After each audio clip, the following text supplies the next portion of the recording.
Hey Disney friends, Park Hopper John here from WDW Park Hoppers, 4 parks, 1 world, and everything in between. And in today's video, what I want to focus on is the Disney Parks chairman believes that some of the Walt Disney World changes because of the pandemic are going to be here to stay. Now that's good and it's bad. It's a balancing act. So what we're talking about is because of the beer bug, there were some changes that Disney had to make. Walt Disney World and Disneyland are forced to close, and now that Disney World is back open, things are far from the way they were before they closed. So a lot of new health and safety protocols have been introduced to keep guests safe, and a collection of new technologies have also been reduced to keep park capacity at appropriate levels and to make social distancing between guests and cast members much easier. So, Chairman of Disney Parks and Experiences and Products, Josh D'Amaro, thinks that while some of these changes may have had to been made because of the pandemic, they won't be going away when the danger passes. Now, this is a fascinating thought. One of the things that I've struggled with personally is the Magic Band. I don't like to wear Magic Bands in the park. I prefer to keep my pass holder card with me. And I think that if it's becoming more mobile phone based, I think that overall my experience would be better. So I've always got my phone on me. It's my camera, in case of an emergency or, I get separated from my party, I can just call or text. So I think that the more they start transitioning to mobile becomes a much better experience for me, the park guest. I really dig the fact that Disney's doing a better job of doing payments at the table. When I was in Canada with my lovely wife, Park Hopper Sid, that was the first thing that shocked us. We noticed that people were bringing this little machine to the table. We'd stick our credit card in, we'd punch a couple numbers in, and the receipt would come out, and we were good to go. And I was shocked that we weren't doing that in the United States. Well, it's been happening on Disney property. In fact, it's been happening all over Orlando, to be honest with you. And I think that's great. I think it not only is much more safety conscious, but it's also much more convenient. I appreciate not having to watch my card go disappear. Somebody is standing at the table. My card never leaves my sight. It's just from a safety standpoint and from a comfortability standpoint, it's just better for me. I enjoy that. So I think some of these changes that Disney's making that they've had to make because of the pandemic have been really good. And a lot of the technology they've been adding are things that we've been wanting for quite a while. More mobile ordering options, more ways to incorporate our phone instead of using the Magic Bands, like when they started making the changes where more contactless entry into the resorts. Instead of having to stand in line at the counter to check in and get your key and all that good stuff, now all you do is you go in, send a message, and when your room is ready, your phone gives you a notification and you go to your room, click the code, boom, you're in your room. That's great. I love that. And if you have a problem, you've got a number that you can text someone, you can call someone, you can call and get somebody on site, as well as, if you have to, walk all the way down and talk to somebody at either the concierge or the check-in desk.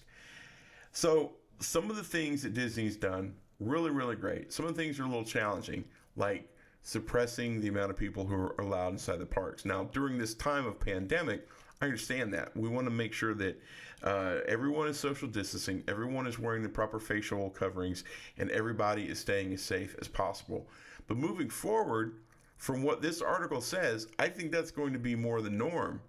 Appearing on the Dow Report, Josh D'Amaro talked about many of the changes made to Disney Parks and Technology that were things that Disney was already working towards, and he expects many of them, most notably the reservation system, will continue to move forward even after social distancing measures and technologies are no longer needed. So here's the thing. Disney has already been working with this reservation system at Disneyland, and I think that they've been working out a lot of the kinks. So once they employ it fully here in Walt Disney World, I think it's going to be both good and bad.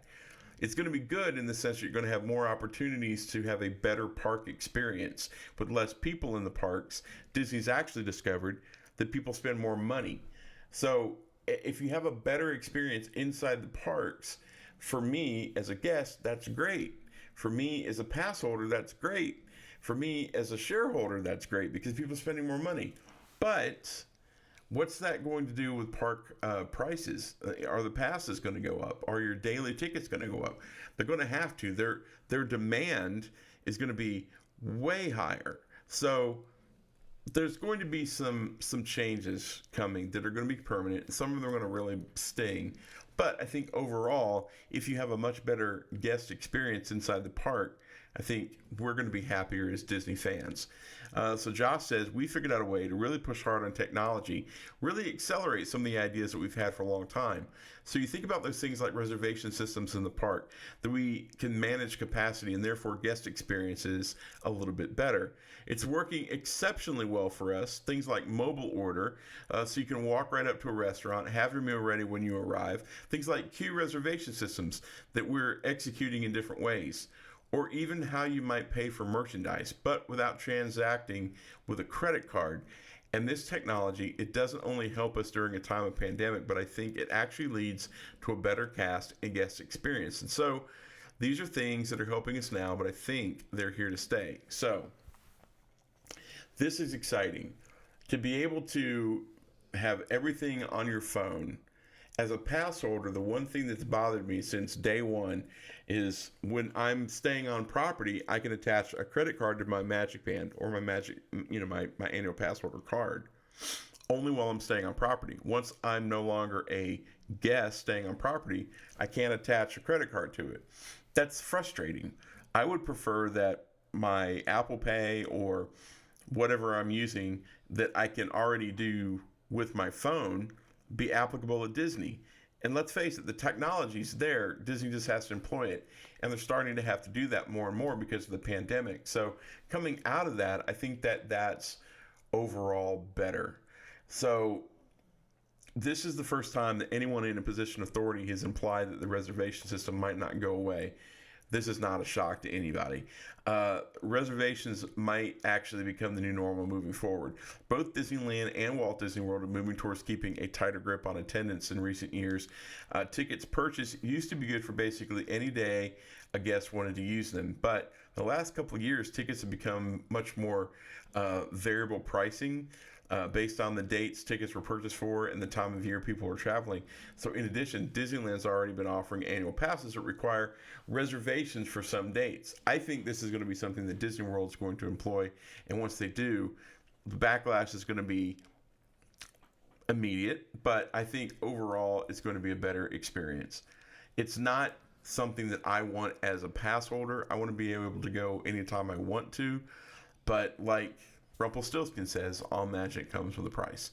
So Disney acknowledges that theme park attendance is a balancing act. The more people you have in the park, the less money people are spending, but the more people you have in the park, the less enjoyable experience you have. What if you have, 5,000 less people in the parks during the parade or during a fireworks show? That experience is much more enjoyable than what we have now. So, what do you think? What do you think about some of these changes that have been taking place in Walt Disney World becoming permanent? What do you think about more options for your mobile phone, mobile paying, or more reservations, mobile ordering? What do you guys think? Leave me a comment and let me know. Come find us all across the internet, Facebook, YouTube, Instagram, at WDW Park Hoppers. And please come find us over at WDWParkHoppers.com. 4 parks, 1 world, and everything in between. I'll see you in the next video.